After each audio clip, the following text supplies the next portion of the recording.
But my top rated book on confidence is called The Super You. I'm sending it to you, physical book, free. Go to the link down there. You got it.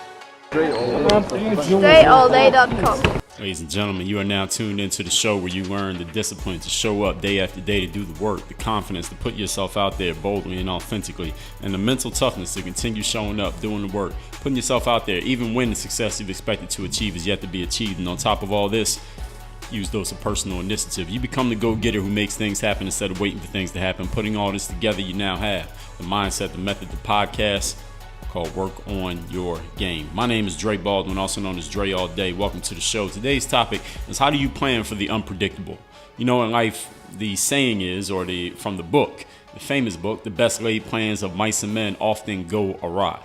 Often we have plans in life, things that we want to do. We have it laid out in our mind how it's going to work out. I'm going to do this and it's going to work. I'm going to do this and it's going to work. I'm going to do this and it's going to work. Maybe we factor in a certain amount of time for those things to work. But usually when we make our plans, we make plans expecting everything to go the way that we planned it to go, right? You're going to write this book, it's going to sell this many copies. You're going to talk to this person and they're going to agree with you. You're going to sell this product and this many people are going to buy it. We're going to shoot these shots and they're going to go in the basket this many times. Usually we make our plans factoring in or considering everything's going to work out the way that we think it is. And even the things that we predict may not work out, we are planning for those things not to work out. The thing is in life, and depending on how long you've been alive, you probably know this very well many times over, things usually don't go the way that we expect them to go. There's something that's going to come in there that we never thought of, something that we could not have predicted because maybe 5 years ago we made our plans. This wrench that gets thrown into our plans wasn't even a possibility 5 years ago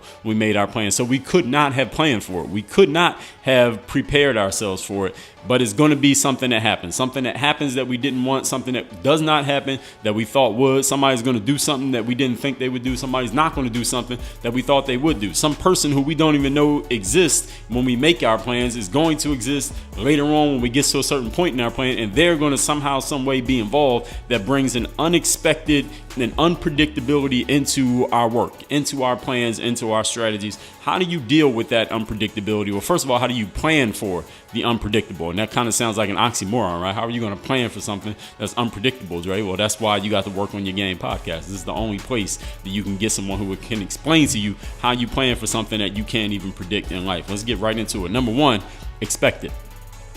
The number one way to plan for something unpredictable, for a monkey wrench to get thrown in your plans, for things to not go exactly as you thought how they would go, is to expect things to not go exactly as you think they're going to go. If your plans or your thoughts only consider everything working in your favor, you won't be prepared when things go to the left. You think everything's going to go right, you're not going to be prepared when it goes left. You think every day is going to be sunny, you're not going to be prepared when it rains. You think it's going to be nice outside, you won't be prepared when it's cold. So always expect things to not go as you expected. All right, expect the unexpected, as they say. Now, while this sounds like a simple concept, right? This sounds basic, quote unquote, common sense. Sometimes when you tell people stuff, they say, well, yeah, I already knew that, or it's kind of basic, or it's common sense. Well, yeah, it's easy to say that after somebody gives you the information, though. The question is, are you ready for it? Are you ready for the unexpected? Tell me what your plans are. Do your plans sound like you're expecting everything to work? Do your plans sound like you need everything to go exactly as you think it's going to go in order for those plans to actually work out? Because if the answer is yes to those questions, then you are not planning for the unexpected, but you know that something unexpected is going to happen if you really think about it. You may not want to think about it because unconsciously now you're like, damn, maybe my plans are not as perfect as I thought they were, but you should plan for the unexpected because, listen, look at your own life. Look at the last 3 years of your life. What has happened in the last 3 years of your life? I'm not talking about in the world, but in technology or outside of you, but in your life alone. What are some things that have happened in the last 3 years that you could not have predicted, that you did not expect, that you probably did not want, but you had to deal with them? And maybe you are dealing with the effects of those unexpected elements, even still to this very day. Can you think of anything? I'm sure you can. Point number 2. Today's topic is how to plan for the unpredictable. Keep your mind flexible and fluid. Simple enough concept, which basically means since you're already ready for the unexpected, since you already know that something and some things are going to happen that you're not ready for, you're not so rigid and so stuck on your plan or stuck in your ways, as old people like to say. And you could be 22 and be old once you get stuck in your ways. If you're not so stuck in your ways that you can't possibly, or you don't want to be so stuck in your ways that you can't possibly shift or make some kind of change when things go different, when things change in life. Things are not the way that they used to. It's not the old days anymore. And the old days could be last month. The old days could be 10 years ago. The old days could be 50 years ago. You're nimble. All right? You're quick on your feet. You're on your toes. You're ready to change as times change, as information changes, as people change, as you change, as your opportunities change, as what you thought was going to be has changed into something else than to what it actually is. How nimble are you? How ready are you to make changes to go along with it? So staying flexible and fluid. It means don't marry one way of thinking or one way of being or one way of doing. As we know that in life, the only thing that is inevitable is change.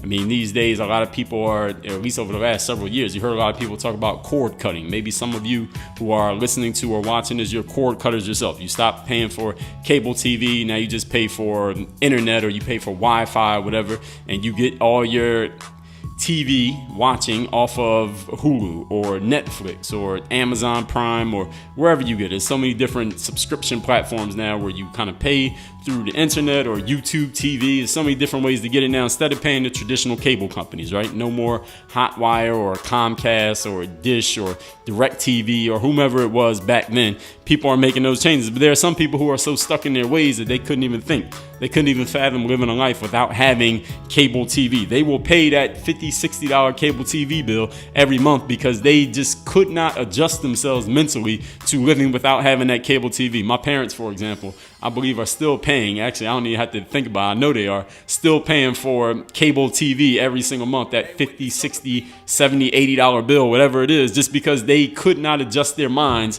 to not having a TV in the house with cable TV attached to it. They don't even want to learn how to do it on the computer and the iPad. You know, for example, I was talking to my mother not too long ago. I don't think she even listens to the Work on Your Game podcast, and I think she will like it. I'm not sure she even listens to this podcast every day because she hasn't quite figured out how to use her phone and her iPad to get the podcast RSS, syndicated to her device. That's stuck in your ways thinking. Now, you don't want to get so stuck in your ways that you can't change as times change, okay? Now, if mom, dad, you're listening to this, no offense, but listen, we got to use the examples that we got to use. Make sure you are not staying married to any one way of doing things or any one way of living, that times are passing you by and you find yourself still doing stuff that's kind of old. I remember this woman was talking about, she was telling a story how she was talking to her husband. Her husband was a police officer and he was set to retire from the police force. This is years ago. This was not recent, but years ago he was set to retire. And he was kind of fighting with the idea. He didn't really want to retire, but his wife was urging him to retire. And she said to him, the example she said to him, she said, listen, you are still using a revolver as a gun. You're still using a revolver while all the other cops are using the automatic. So if you get into a gunfight, honey, what are you going to do? You're going to tell everybody to stop shooting while you reload your gun? And it was a very good analogy that she used. And I believe it worked because I think he did retire from the police force after. And actually, she was telling the story after she had convinced him. So she said, yeah, that's what she told him. And I guess it worked. Maybe he was already on the edge anyway. But it's a good example. Don't marry yourself to one way of doing things and allow times to pass you by, because then you're going to be a relic of the past. And that is one thing to just feel like that or have people look at you and say, well, you're doing old things. That's just a matter of pride. But it's another thing when it actually starts to hurt you when it comes to your work performance. Maybe it's costing you something. Maybe you're not seeing or having access to certain opportunities because you're still doing things the old way. Point number 3. Today's time, and remember that the only change that we know is going to happen in life, the only guarantee that we know is that change is going to happen. So don't marry yourself to one way. Number 3, and today's topic is how to plan for the unpredictable. Keep your own plans, whatever they are. If you happen to have plans, if you have goals, hopefully you have some kind of plan in place, even if it's a bad plan, some kind of plan in place in order to get there. But keep your own plans, whatever they are, flexible and adaptable. Meaning you want to have branches in your plans. In strategy, that's what they call having branches in your plan. So that means, okay, we're going to go from point A to point B, but listen, something may be blocking us from taking a straight line. So if something's blocking us on the east, we're going to go this way here. Something's blocking us over here, we're going to do this. Something's blocking us from the air, we'll do this. Something's blocking us on the ground, we're going to do this. If it's too hot, if it's too cold, we're going to do this. You want to have all this flexibility and fluidity factored into your plan. And maybe you don't have every single contingency, like, okay, these 100 different things that could happen, here's what we'll do if each one of these 100 happens. That may cause you to get stuck in analysis paralysis or paralysis by analysis, but you're keeping your mind fluid and flexible enough, saying, all right, we're going from point A to point B, but it may not be as simple as just going in a straight line. So we are ready. We're nimble enough, mentally nimble enough, that whatever happens to be possibly maybe blocking us from getting there, we can do this. We have all these contingencies. We have all these options. And this is something that you think of Napoleon Bonaparte. If any of you read Robert Greene's 33 Strategies of War, which is a great book on any of you who are history buffs, even though the book is called 33 Strategies of War, if you're really into war history, that book is kind of like a history book as much as it is a strategy book. Napoleon was known to, he was the one who actually pioneered this phrase mission statement. Everyone's heard of a mission statement. If you happen to run a business or you work in a company that is a relatively small company, you've heard of the mission statement. You probably see the mission statement up on a wall somewhere. Maybe somebody presented it to you when you first started working there. Maybe you're owner of a company and you crafted your own mission statement. Napoleon's the one who came up with that, or at least he's credited for doing so. And the way his mission statement worked, because he wasn't selling products to people, was that he let his generals, I mean the people who were at that number 2 level beneath him, he was the general, but his lieutenants or whatever you call the people at that next level below him, this is what we want to accomplish, or this is what I want you to accomplish, or this is what your assignment is going to be, Mr. Lieutenant, or whatever their title was. Whatever means you need to use in order to accomplish this outcome, you use them. Okay, here are the men. Here's the number of men you have. Here's the amount of number of horses you got. Here's the number of tanks. Here are how many bullets you have. You got this many guns. This is the location you're going to be in. Here's the map. Listen, whatever you need to do to accomplish this mission, as long as you accomplish the mission, I don't care how you do it. As long as you get from point A to point B, we're good.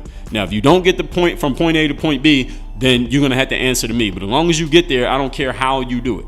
So along the way, the reason why this was such a breakthrough that Napoleon came up with was he would tell, let me back up. When generals would be in armies or in wars and battles before this, anytime something came up, that number 2 guy in command, something came up that was out of jibe with the plans, they would have to reach back to the general and say, okay, well, this is what happens, this is what I'm seeing, what are we supposed to do? Then the general will come up with an answer, send it back to that guy, and then that guy would enact whatever the answer was that he got from the person up top. But the thing is, this took too long. This took a whole lot of time, and the general, the person who made the decision, he wasn't the one with boots on the ground seeing what was actually happening. So he didn't really have the best feel for what to do in that moment. And in battle or in war, when we're talking literally life and death, you don't want to have to take too much time thinking about what to do or waiting for someone to tell you what to do. So Napoleon's breakthrough idea was, let the person who is right there in the moment, let them make the decision, empower them. And Napoleon was delegating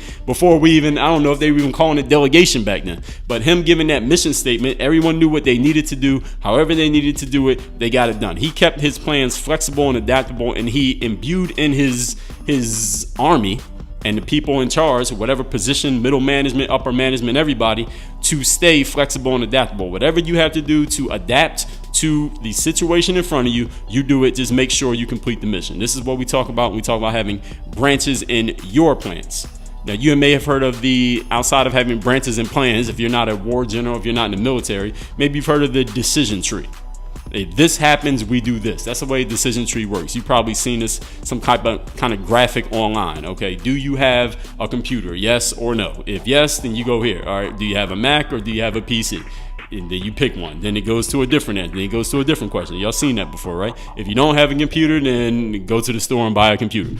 Whatever it is. That's what a decision tree is. It's the exact same thing. It's branches in your plan. So whatever the situation, okay, you plug it in. Okay, yes, no. Is it this? Is it that? Are you going this way? Are you going that way? And based on what the answer is, the information you got, then you do this, then you do that, then you do this, then you do that. We call this training, right? This is what practice is. If those of you who play a sport, or you go to any type of training in business, you go into the sales business of training. You present the product. If the customer or the prospect says this, or they do this, or it seems like they're leaning this way, then you do this. If they say this, then you do that. If they say no to this, then you present them that. If they say yes to this, then you upsell them to this. This is all decision tree. It's branches in your thinking. It's trying to keep yourself, hopefully, as flexible and adaptable as possible. The challenge with this for all of us, as you become a veteran in what you do, whether that's in life, it's in a certain business, a certain type of work that you're in, anything that you've been doing that's been working, or anything you've been doing that you kind of grown accustomed to it happening a certain way, you may become a little bit intolerant of change. You may become a little bit stuck in your own ways because it's been successful to you up to that point. But again, we know things can change. We know people can change. So just because everything's worked for you up into this point doesn't necessarily mean that you should keep doing it. Doesn't necessarily mean you should fight against the change. Sometimes you're right, but sometimes you're not right. So stay open-minded enough to take a look at it and say, okay, is this really something I should stick to, or should I open my mind to the possibility that we could change this, especially in competition, ladies and gentlemen. An opponent may be planning for what he expects from you. So you can throw the competition, whomever it is, for a loop with an unexpected move that disrupts whatever the opponent was thinking you were going to do. You do something different. And again, if you read the 33 Strategies of War, I'm not going to try to explain war scenarios to you here verbally, but if you read that book, great book by Robert Greene, that is is like a history textbook in addition to being a strategy book. Napoleon was famous for doing this, having the enemy think he was going to do one thing and then doing something different, doing the exact opposite, or having the enemy think it's impossible for him to go this way, so he has to go this way, but then Napoleon would go the way that was quote unquote impossible. He won many battles doing this, and he wasn't the only one, but he's the most famous one for it. These are the ways that you keep your plans, you plan yourself for the unpredictable. Let's recap today's topic, which is how to plan for the unpredictable. Number one, expect the unpredictable. If your plans or your thoughts only consider everything working in your favor, when things go left, you will not know what to do. You'll be stuck in the same spot. And if you're going against an opponent who is planning for that unpredictable, who is nimble and quick on their feet, who has been listening to the Work on Your Game podcast, you may be taking a loss that day. Number two, keep your mind flexible and fluid, meaning do not marry one way of thinking or being or doing, because the only thing that we are guaranteed in life is that things are going to change. And number three, keep your own plans flexible and adaptable. Have branches in your plans. Have the decision trees. If you don't have them written down, at least have them in your mind. And you can definitely use this in any form of competition in life. If people come to expect you to do one thing, you can do the exact opposite, and when you know they're expecting it. So it's kind of like playing that mental game of chess with your opponent. And understand, sometimes your opponents may be entities that you don't even know exist. And sometimes, if you're lucky, the opponent's right there in front of you. So at least you know that they're in front of you. At least you know what you're looking at. And then you can use whatever they're thinking. If you can think what they're thinking, use what they're thinking against them and do something different.